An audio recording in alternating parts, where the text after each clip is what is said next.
ॐ तव कथामृतं तप्तजीवनं कविभिरीडितं कल्मषापहं श्रवणमङ्गलं श्रीमदाततं भुवि गृह्णन्ति ये भूरिदा जनाः।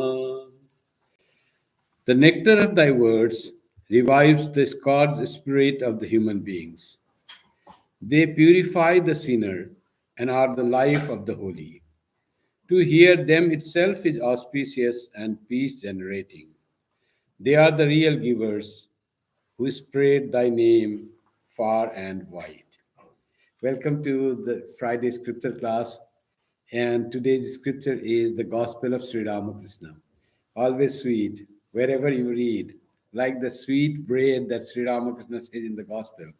You eat on the from the front or the back, from the side, this side or that side. It tastes same sweet. That is the Gospel of Sri Ramakrishna. Wonderful, profound message, but spoken so simply and have deep meaning, but so sweet to listen are the words of Sri Ramakrishna in the Gospel. So it's chapter 20, rules for householders and monks from that chapter on page 401, the second last paragraph. Sri Ramakrishna described about the Bhavanath and his simplicity, how he was expressing whatever he felt to Sri Ramakrishna. And then Sri Ramakrishna says, again, how much a man suffers. And he says, it is natural to love wife, and some relations come, some talk about wife and husband.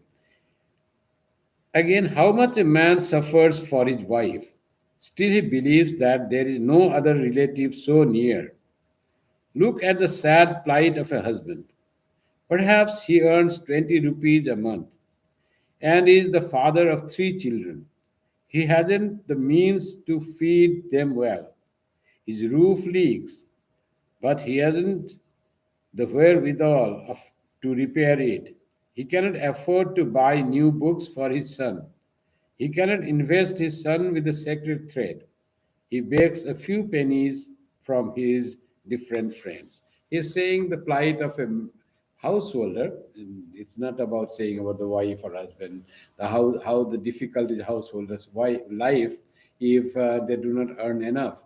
And this is all about the life when you want to have a family. And there might be so many difficulties, but still people want to have the family life that he says.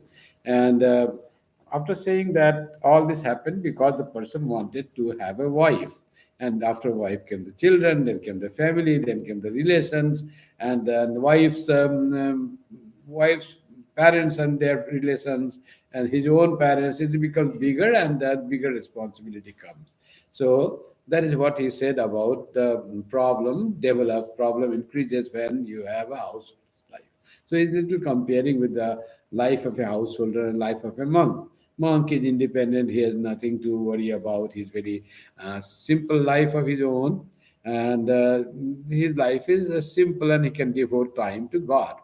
So Sri Ramakrishna's all intention is how much time you can devote to God. So often it is very difficult for householders to devote to God because they have so many responsibilities, so many relations, so many things, pressing needs come when you have a larger family. So that's what he says about the difficulties when one mm, decides to have a householder's life and have a wife. But saying after that, he says, not it is always the case. This is the case. In many places, it happens like that. The life of a householder is it gets more of problems you bring all with you because when you decide to have a married life. But it's not always that way. Sri Ramakrishna himself says. But a wife endowed with spiritual wisdom is a real partner in life. She greatly helps her husband to follow the religious path. After the birth of 1 or 2 children, they live like brother and sister. Both of them are devotees of God, his servant and his handmaid. Their family is a spiritual family. They are always happy with God and His devotees. They know that God alone is their own, from everlasting to everlasting. They are like the Pandava brothers. They do not forget God in happiness or in sorrow. Now, he always used to say Vidya Maya and Avidya Maya.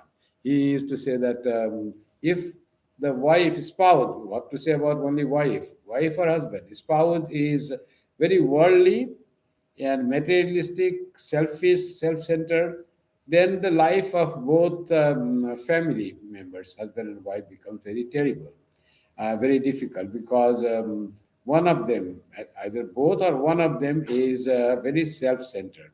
If both of them are self centered, then it's difficult to hold on to family. If one is self centered, other is good person, then the family can be held on together. And but there are some people who are very, they get the spouse of very spiritual nature themselves, and they also get the spouse of very spiritual nature. And he gives so wonderful example of how a spiritual family will be. The husband and a wife are both spiritual. You can see around yourself and all the people around you, or the devotees, when you look, you find such a happy family are there because they are all centered in God. Do japam every evening and every morning. Perhaps they do together japam and remember God. Some in many families they sing khandana being together. So their time are together spent in spiritual practice. And when it is done together, there's so much joy is there, both supporting each other mentally, and a vibration is created when anybody can feel the peace there. Both are very unselfish, and their goal is how to develop spiritual life. And when in such a family children come, they also tend to absorb the spirituality of their parents and tend to become like that in most of the cases. If father and mother both are very good and spiritually oriented, the children also find that they absorb that situation even without being told. They may not practice japam, they may not be initiated, but somehow they start admiring the parents. And particularly when they hear about so many frictions and clashes between the husband and wife in other families from their friends, they say, my parents are so understanding, so much forgiving each other, so much serving each other, and how much they take care of us, how much they are devoted to God. So, like that, the idea comes and they find the greatness in their parents. So, it is all about Vidya Maya. Vidya Maya means spouses both are God centered. It's not about only wife, though it's Sri Ramakrishna taking the story of wife because he's talking to the husbands or to men. And he gives the example that in such family, so vivid example he gives, both are servant and handmaid of God. So they do spiritual practice together, they repeat God's name, and they read scripture perhaps together. And he says that they are, even in happiness and sorrow, they are together with God. So difficulties come, still they know that is a part of life. And they can withstand with their spiritual strength, they can withstand the difficulties and adversities of life because God is on their side. And gives the example of Pandava brothers. You see how he brought Pandava brothers. Pandavas, both brothers, and even Draupadi and Kunti, whole this Pandava family was so much God centered. And in all the difficulties, they never forgot God. God for them, Sri Krishna was God, many of them knew. Sometimes they forgot, but they knew Sri Krishna is God incarnate. Um, in Arjuna says in the Bhagavad Gita, after Vishwarupa Darshana, oh, I addressed you as Sakha, as friend, as Yadava, as Krishna. Please forgive me. I didn't know that you are so different, so special. You are so have so many powers. So please forgive me that he says. But they all knew Sri Krishna is very special. It's not ordinary human being. That's why Kunti and Draupadi definitely knew. Pandava brothers also knew that. And whatever their situation, they never forgot God. That God is with them, and they could bear. That's why all those problems of 14 years in exile, 14 years in forest, and 1 year in that Ajnatavasa, all they could understand mm, because of that thing. So, why Sri Krishna's grace? And whenever problem came for Draupadi, it's always Sri Krishna she would remember. She knew Sri Krishna is divine himself. And never she lost faith in God. That's the one thing. So problem coming, mostly people forget when there is a bigger problems in life.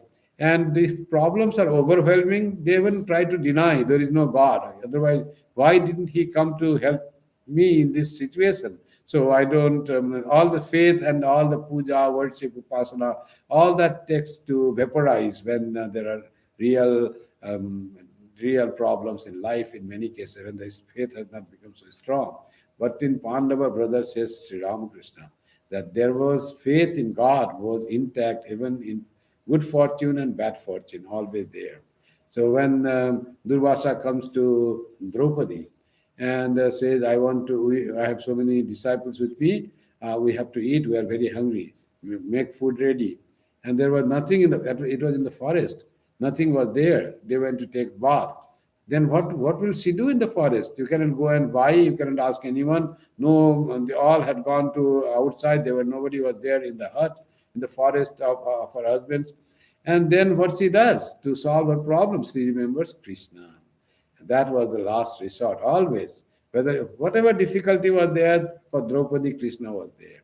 When Bhishma said, "I will finish all Pandavas. I will make the earth, the world without Pandava, Pandava Vihin.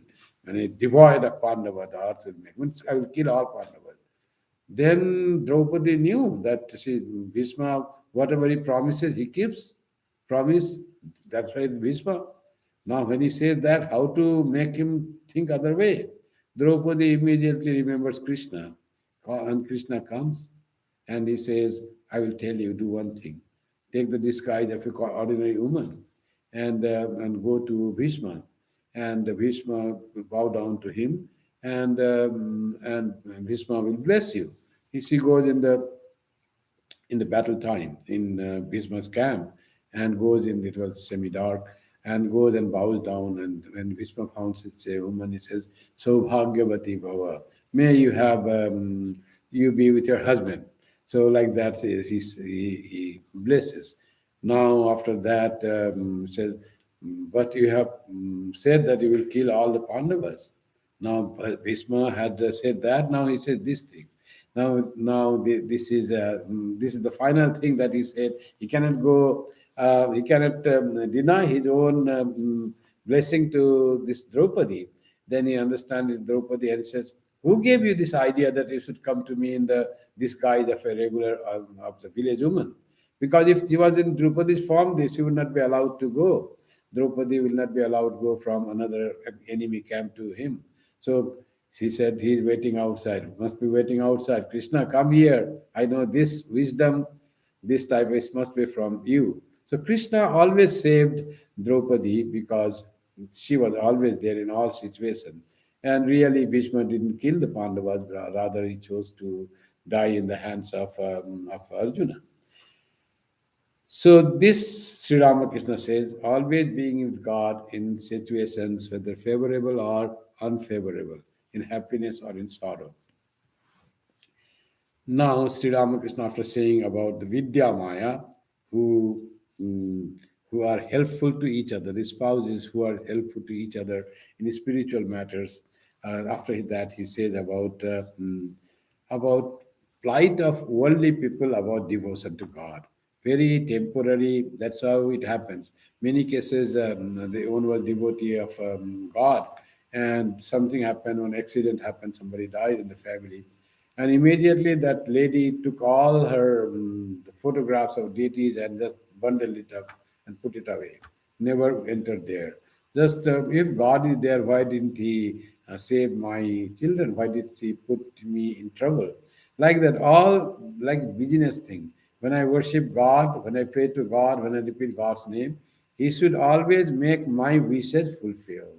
I say everything should be well, this should be well. Anything little the wish is not fulfilled, all blame to God and ready to break relationship. If such weak relationship happens with God, the Almighty, how will be the relationship with the spouse and with other people? It is always breaking in small things. So that's type of thing some people are there. Um, so Sri Ramakrishna gives the example. The longing of the worldly minded for God is momentary.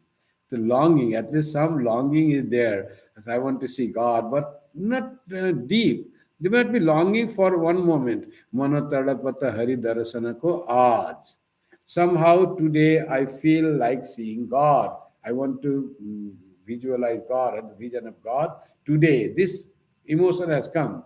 But that emotion, is it going to last for few days or weeks or months? We don't know. Only aaj, Hari Manotarapata, Hari Darasanako, aaj. So aaj, at this moment, there is will of longing is there. But that longing is very temporary. So after we sleep and situation change and something emotion goes, then God is totally forgotten. So that happens with many people. So a glimpse, a moment comes when we really feel that I want to see God, I want to be with God.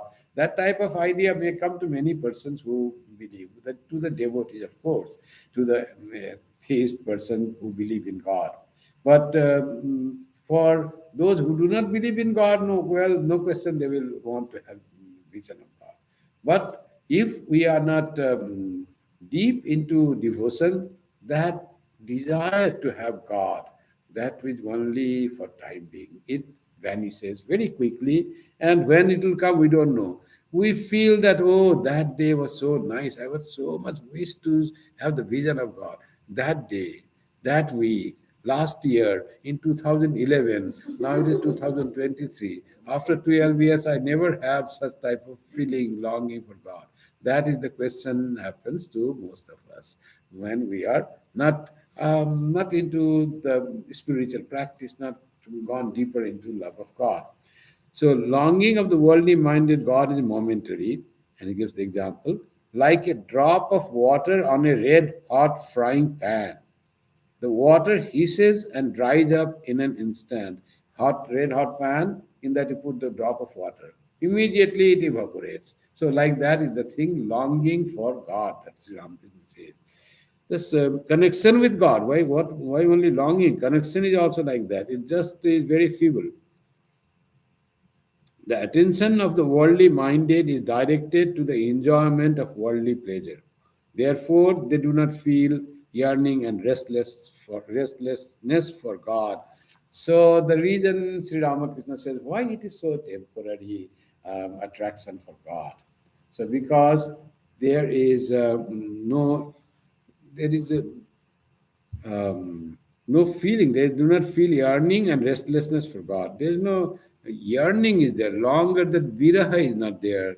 This vyakulata is not there. Sri Ramakrishna's spiritual measurement of spiritual maturity is how much longing you have for God, how much yearning you have. Not that you have realized God already or not, not that how you dress and how many marks you put, but even if you have not yet realized God, have seen God, but has the longing come for God? I want to see God. That love has matured into longing. Then you are on the right track. And when longing comes, says he, it is like the dawn before the sunrise. Longing has come now. It will so powerful that it will lead you to God realization or God vision. So therefore, they do not feel because enjoyment for worldly things, worldly pleasures has not yet died. Still, the worldly pleasures become something to they give the value for those. And though these things are no value, but still some value is given to the worldly pleasures, pleasure for name, fame, food, or whatever fulfillment of sensory enjoyments. Mm, for ornaments, for money, for many things. These things are hidden and very deeply hidden in our system. So To make it loose and less attracted to that thing, we have to work out. One way to work out is to feel more connected to God and try to make the bridges to God in many ways. So, by that remembrance to God, remembering God in the morning, and after that, sometime you during the work, says Swami Brahmananda, that when you wake up, remember God. And after that, you do little sadhana. Then you go to work, then you remember God, and then you go to work. In your work, first time before you start work, remember God. In the middle, you again do little japam and remember God. Whenever you get out of your seat, think of God. Do little japam, like 10 times japam. That connection with God, that will bring the yearning and longing to God. So you start feeling God as very important thing in your life. And otherwise, the worldly objects are really Mahamaya has made them so charming and attractive, so it doesn't want to go. So, only the way to make that desire for pleasure of the worldly things is to have connection from the worldly thing to God. So, that way we can develop our longing for God. Now, Sri Ramakrishna gives wonderful example of about the people, how different people, in the name of practicing spirituality, what they do. They say they are practicing spirituality. Among many ways, to practice spirituality, we do upasana, we do repeat God's name or chant God's name, read scriptures, do little worship of God, bow down to God. Those things we do. Other things that are done to aid the spiritual practice is pilgrimage, going to temples, visiting the temples and holy places, and also going to pilgrimage occasionally, and keeping fasting. That keeping fast is also a sort of spiritual practice that also helps, because you don't eat anything, so you don't have to indulge. You save the time first of eating food. Another is if you have to cook food, that is also you save the time. You can utilize that in spiritual practice, connecting yourself to God, thinking of God, repeating God's name. And also, you give little system break to the system and remind yourself, I am not eating today because I want to observe this holy day. Generally, the fasting is there in every religion. In Islam, there is fasting of Ramadan, whole month they keep fast.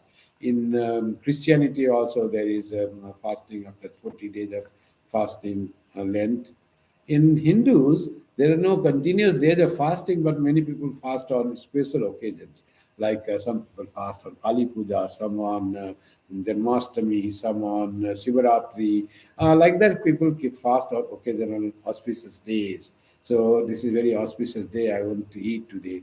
Before offering flowers to Saraswati Puja on the Saraswati Puja day, we keep fasting. Also, there is a regular fasting that is called Ekadasi. Ekadasi is auspicious day in the lunar fortnight, lunar month, and this is the 11th day on both fortnight, on bright fortnight and dark fortnight. 11th day is supposed to be a very auspicious day. And that day, people should remember God more, and they should refrain from eating, those who want to strengthen their spirituality. Then that is called egg fasting on Ekadasi. So that is made to fast. So there are different kinds of fasting. So Sri says Sri Ramakrishna. People may observe Ekadasi in three ways. So observing Ekadasi is keeping fast. First, the waterless Ekadasi. They are not permitted to drink even a drop of water. Nirjala, they say. They don't even drink water. Nothing they eat or even not even drink water. So, very is austere observance of Ekadasi. Who do that? Likewise, an all renouncing religious mendicant completely gives up all forms of enjoyment. Like Ekadasi, not touching anything, so mendicant, he will not indulge in any sense enjoyment. He gives up all sense enjoyment and turns his mind fully to God. Now his joy is only in thinking of God, remembering God, repeating God's name, talking about God. That is becomes his joy. So no sense indulgence. So that's how it says about the mendicant, and it gives the example of Nirjala Ekadashi. Nirjala means no jala. Jala means water. No water. Waterless. That's why it is translated in waterless Ekadashi. So they are very deep into the spiritual practice. Second, while observing the Ekadashi, they take milk and sandesh. So little some food, little water they drink, and also take little milk, and they take some sweets just to keep the energy level. Okay, but do not indulge in food. Food, rice, these all are given. You keep fasting, in the Christian way of fasting also. There, if they don't eat meat, that's called fasting in Christianity. How are you fasting? I eat only fish for this 40 days. So that is what the fasting is. So they don't eat meat, and that becomes fasting. Like our that not even Sundays, and you will find a third type of this thing. And in Islam, this fasting is very strict. It's like nirjala for the daytime. From sunrise to sunset, it is like nirjala. They cannot drink even water, even drop of water. But only for 12 hours or 14 hours, whatever sunrise time. After that, as soon as the sun sets, now they not only they can eat, but they have to eat. It's called iftar. They have to eat that after fast breaking, and again that is eaten after the fast breaking. What about beginning of the fast? They have to eat again that beginning of the fast. Heavy as you can. Early in the morning before sunrise, food will be cooked, and you have to eat a lot. Then the fasting starts. So that is what the fasting. With a full stomach, you start fasting, and somehow stomach becomes little empty, and again you can fill up. So that is one kind of fasting. So, but Hindus fasting nirjala for 24 hours at least. From the morning after sunrise, the Ekadasi starts. Ekadasi doesn't end until sunrise next day. Same day will be set. 24 hours is considered as one day. So they will have, if nirjala, no water can the person drink until 24 hours are passed. And also it's milk and Sundays. Maybe in the evening or daytime and evening, according to the health conditions, age level, and all that, they will do fasting that way. Second kind. What is the third kind of fasting? Let us see. And he compares this sandesh and the sweet meat and milk fasting on Ekadasi with the householder devotees keeps in his house simple objects of enjoyment. So little they may enjoy little the world, but they are not fully indulged in enjoyment of the things. Little they may enjoy little things. That's what he said. Give the object of enjoyment. Now third, that is common for mostly householders. That second kind of ekadasi, not the ekadasi per se, but enjoying the world. He is trying to say compares with that ekadasi. Now the third, while observing the ekadasi, they eat luchi and chakka. They eat their fill. They keep a couple of loaves soaking in milk, which they will eat later on. So Sri Ramakrishna must have observed such things. People, for them, the Ekadasi is not fasting at all. It is a change of diet. Earlier used to be rice and dal and vegetable. Now Ekadasi. Now there has to be some tasty, delicious food. What are those? Now there will be puris. Puri, that is luchi is puri. Puri and chakka is the vegetable. Tasty, delicious vegetable will be made. They will not eat rice and regular vegetable and dal, but they will indulge in nice this thing. And quantity is also not limited, as much as they can eat. Many puris, wonderful ekadashi is done. They, instead of saying that restraining their palate, they get indulged into palate. They look for when the ekadashi will come. So, and they can eat luchi and chakka, that vegetable, tasty vegetable they make, and the fried things they eat, and like that. Not only they eat fried things, it's Ramakrishna. They keep few more that puri or luchi in the milk and soak that in the milk to eat later on. After I feel hungry, then I will have luchi, because rice they cannot eat because they are keeping fast. They are doing some religious observance, some spiritual work. So this is the third kind of fasting that Sri Ramakrishna observed. And if hilariously says that thing that some will keep couple of loaves soaking in milk, which they will eat later on. Oh, that is a footnote. This observance is an Ekadasi in name only, since the observer fills his stomach with delicious food. By avoiding rice and few cooked articles, he keeps the letter of the law. Just doesn't eat rice, but enjoys the nice delicacies. So,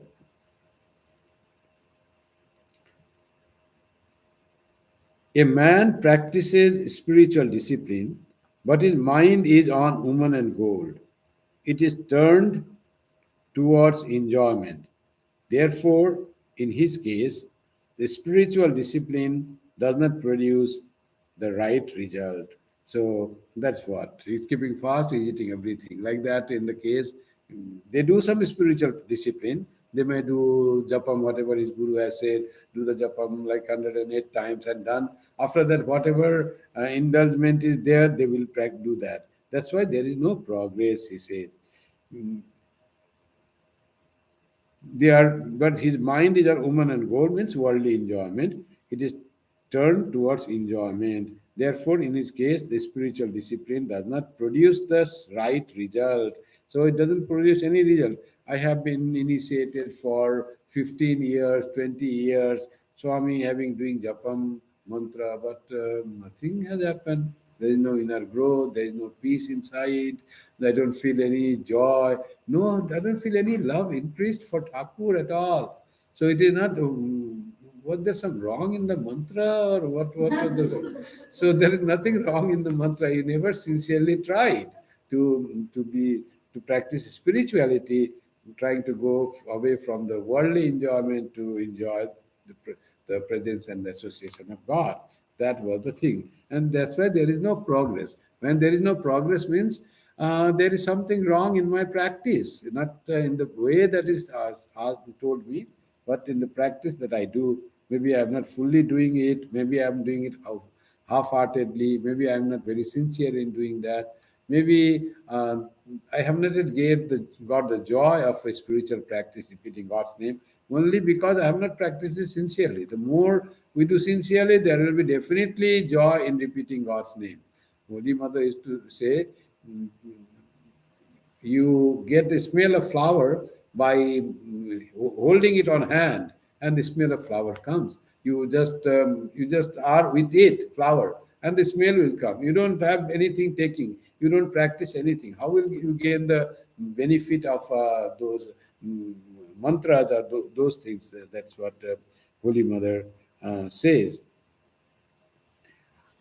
Uh, That's why, and Sri Ramakrishna, other place, he said, why after spiritual practice, after initiation, doing japam, as you said, still no growth, no transformation, no progress towards spirituality. Why that? Sri Ramakrishna used to say that sometimes in the field they put water, irrigation water, and water doesn't stand. Put so much water. Where did the water go? Oh, there were some holes in the ridges, and all water leaked through the ridges. So all spiritual practice leaks through that, and nothing remains. No water remains. That's how the progress doesn't happen. Now he gives some example. Hazara used to practice much japa and austerity here. Today also Hazara's thing came in our reading in the Gospel during prayer time. Hazara used to practice much japa and austerity here.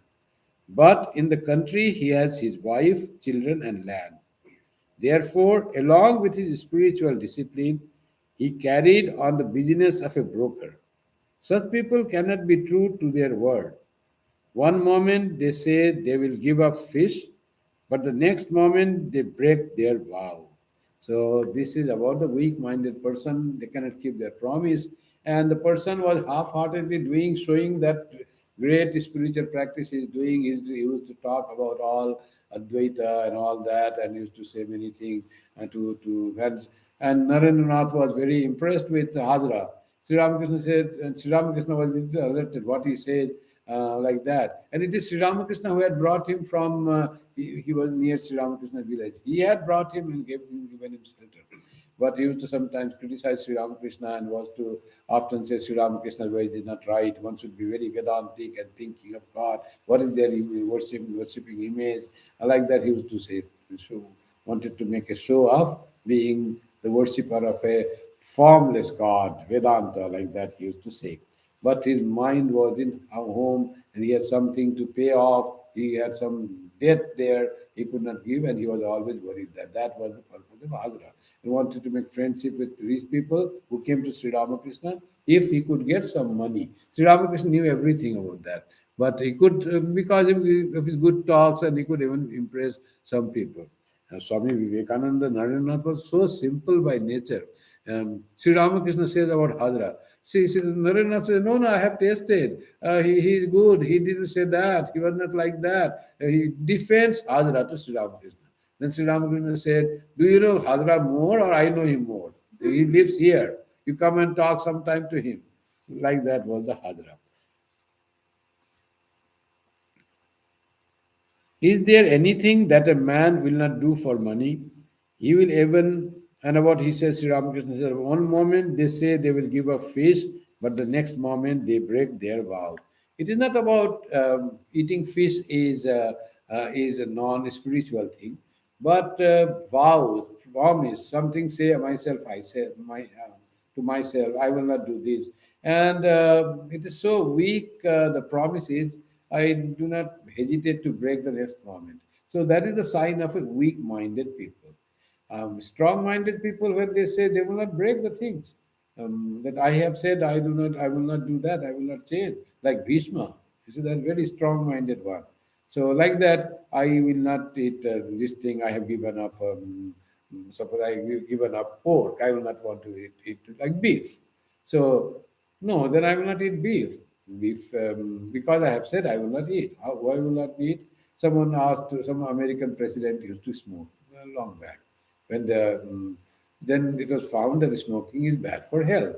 And now giving up smoking for a person who is habituated to smoke is difficult. Now he really gave up smoking. Everyone praised him how he could do that. He could give up smoking. Then they asked him, "How could you do this? This very difficult thing to give up smoking. Addiction, any addiction is so difficult. How did you do this?" He said, "I announced once that I will not smoke henceforth. And the president of America is saying that. Can he go back on his words? I have to keep my word. I am the president of the United States. So, sheer power of his dignity, he said, I cannot go back on my words. I have to do that because I promised and announced that to the public that I'm quitting cigarette smoking because that is bad for health. And that is just recently that was coming. So, like that, Sri Ramakrishna says, so the people may break their vow. So there's nothing about one should not make that eating fish is a non-spiritual thing or cannot be religious. It is just he gives the example of people they say they will not eat fish, and next moment they break vow. Is there anything that a man will not do for money? He will even compel a Brahmin or a holy man to carry a load. I was thinking how he will compel a Brahmin or a holy man uh, to to carry a load for the sake of money. So for the sake of money means what? Money. He will save money or he will get money, ask you have to live and worry with the holy man, carry the load. Then I thought the case must be like someone who was traveling together. One some holy man was going with a family, and porter has to be done. So to save money, he will not do the porter. He will ask the other person, "Sir, can you hold this one? Can you carry this?" He will not carry. He will not only carry, not carry the luggage of the holy man because it's all so much. But he will see that holy man has small luggage. He may carry my big luggage also. That's what he said. That he will not show proper respect to the holy person just to save some money. That seems to be the plausible explanation of this. Otherwise, how we can compel holy man for the sake of money? What does it mean? So, not that holy man will carry his thing to earn money. So, and compelling means he will not show respect. He will feel compelled, and so they cannot leave. He will not hire the porter. So naturally, the person is traveling, and he will say, "Okay, I will carry that." And that is not good for the householder. Is not showing the proper respect to the. They should carry the weight of the luggage of the holy man. Instead, they do not hesitate even their luggage to be lifted by the holy man or a Brahmin, like the Sri Ramakrishna said. All these things Sri Ramakrishna might have observed and seen that, and that he remembers, and he felt that that was not the right thing to do. That person didn't do the right thing, and he is saying that for the sake of money, means for the sake of saving few coins. In my room, sweets would turn bad. Still, I could not give them away to the worldly minded. I could accept dirty water from others, but not even touch the jar of a worldly person. That was Sri Ramakrishna. He would not give the sweets for to the not to the worldly persons. This is one example that he didn't give sweet to the worldly person because they had offered to a holy man, and the person who come are so worldly minded, he didn't want to give and. Uh, because some people offer fruit or sweet to God or holy man so that they are used by the holy person. Instead of that, if it is given to the worldly minded person, then it is not properly utilized. So he will not distribute that. That is one way he did. Another way, what he did, sometimes worldly minded person. This was brought by some good person, he didn't give it to worldly minded. Sometimes worldly minded person brought some sweets. That often happens. Give to holy man, my sin will be less. And that's it, what he will do. So he didn't give to holy man. His own disciples used to come pure soul person. He didn't want to give those because he knew the character of the person who had given that sweets. So he just kept it. But he would give to one person. That is Narendranath. He saw there's so much purity is there. No impurity of these things, of this impression, of these desires of this person can affect the mind of Narendranath. Only Narendranath could eat that. It was not given to other person, not to Rakhal or Subodh or no one else. So that was Sri Ramakrishna's thing. And he himself could not drink water if it is given by worldly minded person. Too much of telling lie and too greedy and doing can do anything for the sake of money. Like that person, if they gave him water, he could not drink. So he said himself, someone gave me a jar of water, good water. I didn't drink that, but I was feeling thirsty, so I took the dirty little muddy water. That was okay, but I didn't do that.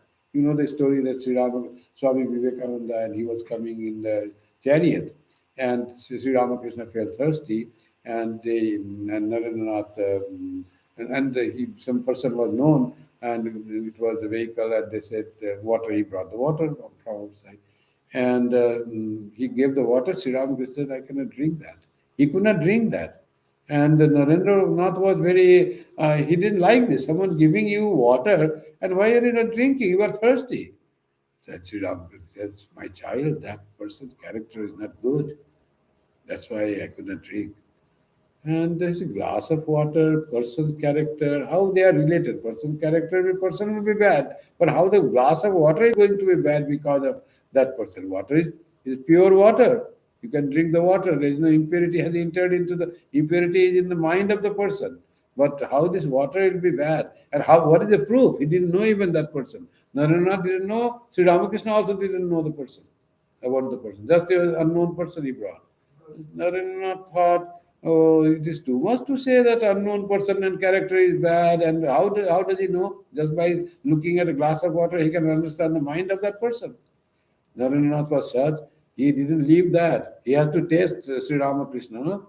And then he, after Dakshineswar, he came back, and where that case was there, he went to that person, tried to find out about that person, how his character and the things are there, and really found that person's character was not really good. It was bad person, was a bad character.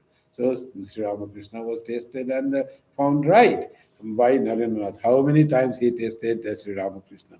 So that's what he says, that pure mind is important.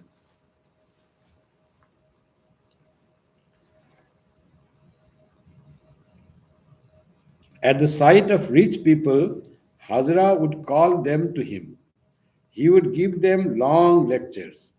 He would say to them, "You see, Rakhal and the other youngsters, they do not practice any spiritual discipline. They simply wander about merrily." So that was also not true. So he was comparing, I am the great spiritual practitioner, and Sri Ramakrishna is not asking how much Rakhal and all Adbhutananda Latu is to meditate. He knew everything, but wants to make the case that the children are not doing really practice. I am here, I do the practice, pranayama, this, that, or must be showing those things. Some people are like that. So Sri Ramakrishna makes fun of that he's saying Rakal and others are not doing any practice. They are just misusing their time. They do not have any spiritual practice. They simply wander about merrily. So he's just making that, knowing fully how spiritual and pure they are, the Rakal and others. A man may live in a mountain cave, smear his body with ashes, observe fasts, and practice austere discipline. But if his mind dwells on worldly objects, on woman and gold, I say, shame on him. But I say that a man is blessed indeed who eats, drinks, and roams about, but who keeps his mind free from woman and gold. So, comparing about that mind, it depends on what type of mind is there, not what is your lifestyle or so. So, lives in a cave, smear his body with ashes, observe fast, and practice austere discipline. But if he thinks of the worldly things, his mind is not purified, I say shame on him. But the other person doesn't observe much of spirituality or fasting, eats anything, drinks anything he likes. Drinks means it's not the drinking alcohol, of course, but drinks, he drink and be merry like that thing. He eats whatever he likes, but he's very pure minded.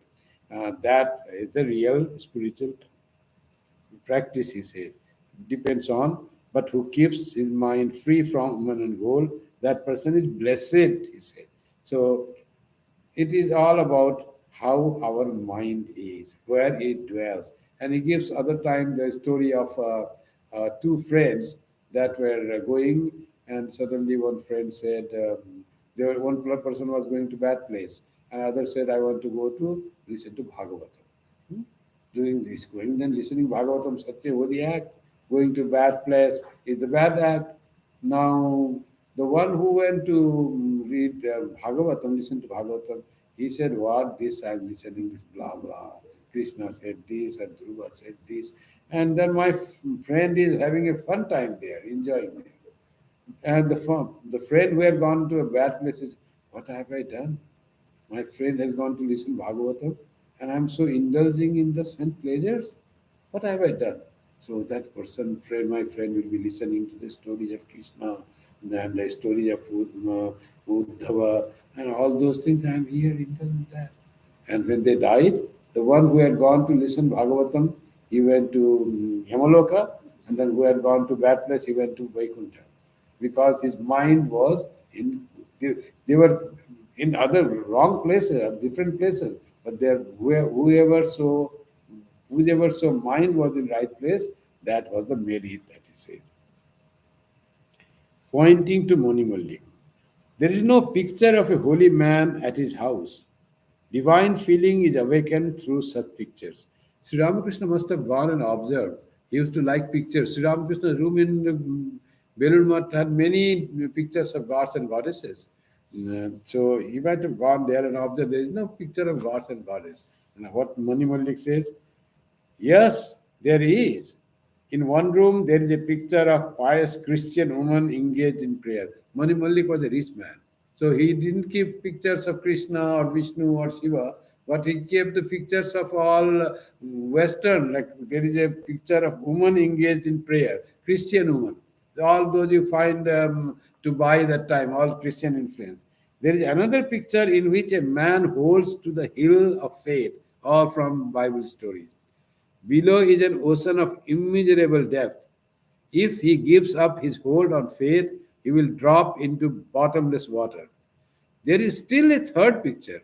Several virgins are keeping vigil, feeding their lambs with oil in expectation of the bridegroom. A sleeping virgin is by their side. She will not behold the bridegroom when he arrives. He means God, bridegroom arrives. God is described here as the bridegroom. All his pictures were from the Christian lore. This all the story of bridegroom and the brides. These are all the devotees and the Jesus. All this is from the Christian lore. He kept only those pictures, but not of God. No picture of Ganesha or Shiva or Mother Kali. Nothing was there. And what he tries to defend, I have good pictures. Those are all he brought from those. And Sri Ramakrishna doesn't say anything. See, he must have seen all these, but he didn't mean that he doesn't have any pictures.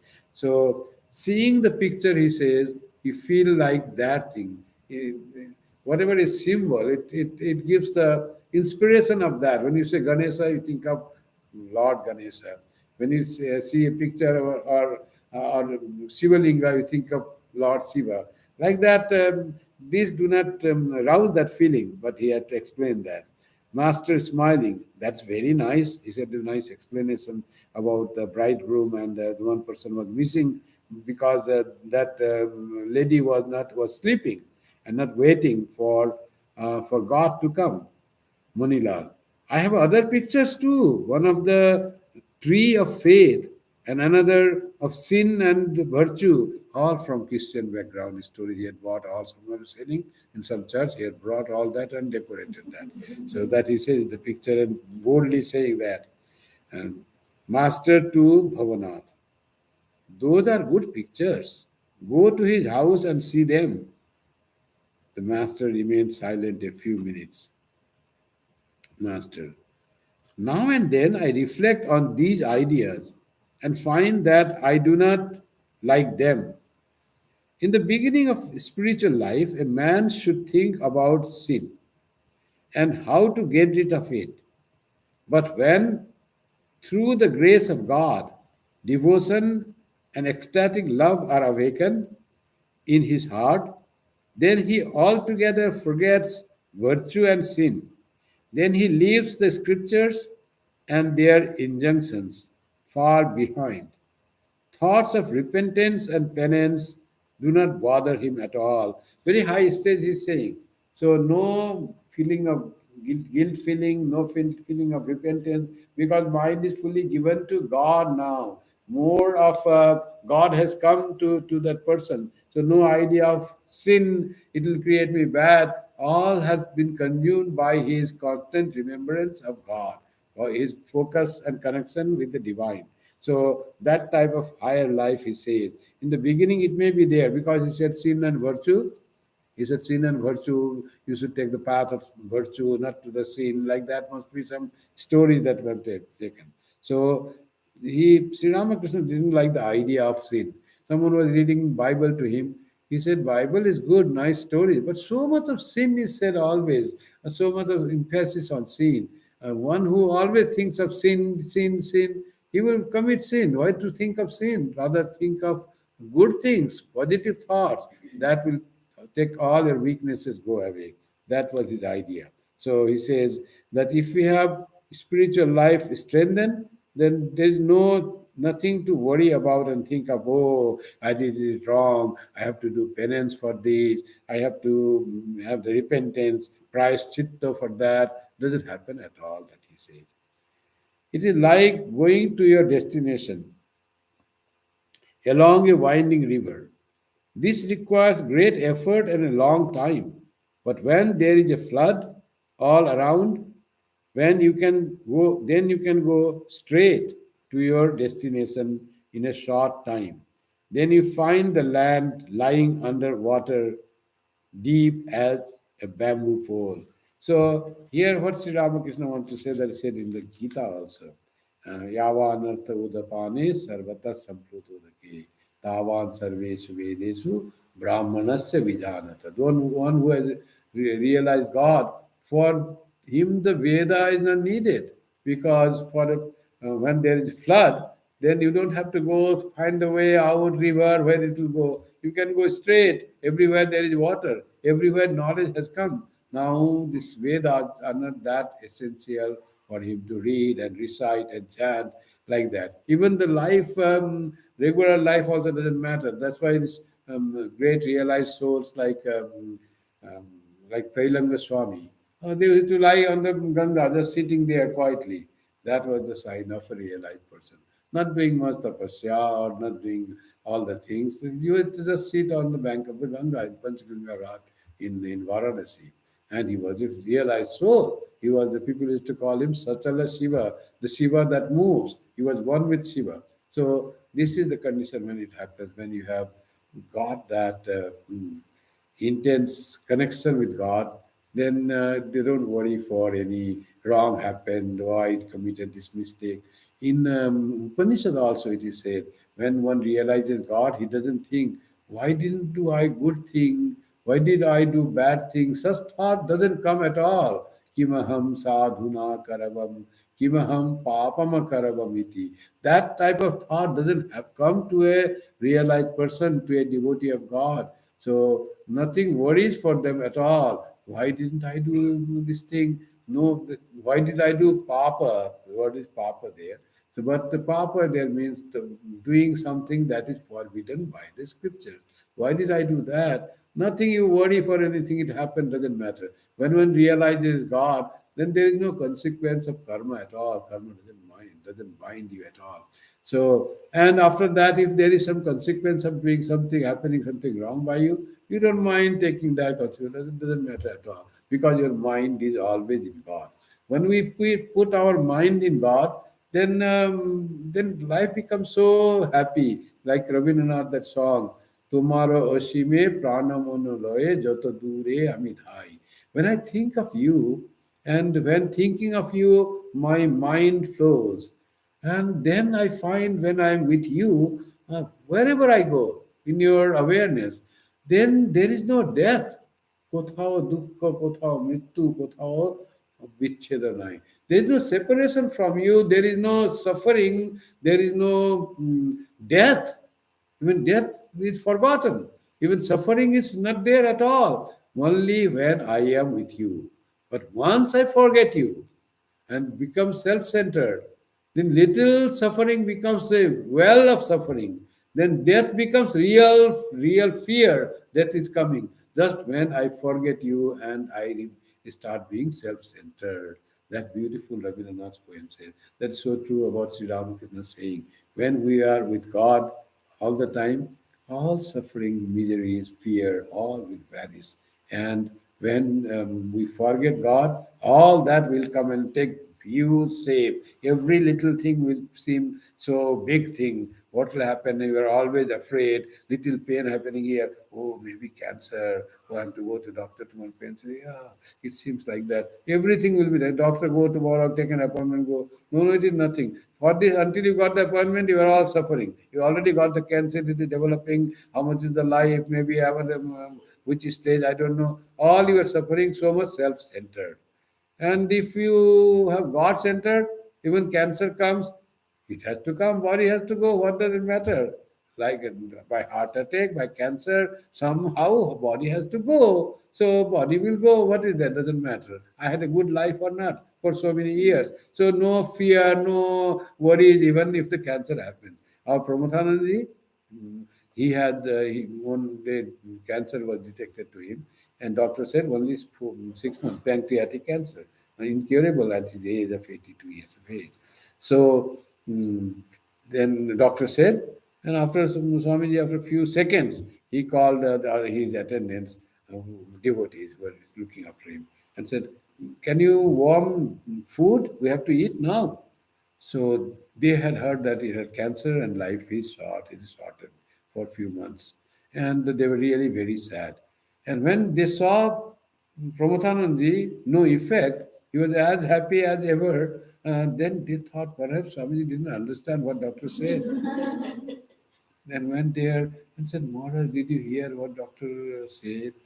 Then he said, yes, yes, I heard that. I had cancer, pancreatic cancer, life is terminated. But you having dying with cancer, can you think how glorious it is? My Ishta gave up his body with cancer. Sri Ramakrishna disease having coming to me to for the ultimate for the giving up of this body. Isn't that glorious to have the disease what Sri Ramakrishna had. So I'm dying with cancer. What is there to worry? I lived so many years. Now I have to go. No worry for death at all. I met the palliative care when we came. He said, I had not ever seen such a person who was not afraid of death and who for whom the life was not a burden. As long as the life goes, fine. Oh, when I will die? He never thought that way. Again today, again, when will I die? But till the life is there, fine. When life will go terminate, that's also fine. So doctor also praised that Swamiji's attitude. So thank you very much for the class today. We'll have the next class again on next Friday with the Gita. Now the closing chants. Om Shanti Shanti Shanti Hari Om Tat Sat Shri Ramakrishna Arpanamastu Jananiim Saradam Devim Ramakrishnan Jagadgurum Padpadme Tayo Shritva Pranamami Muhurmu. Thank you and good night to everyone.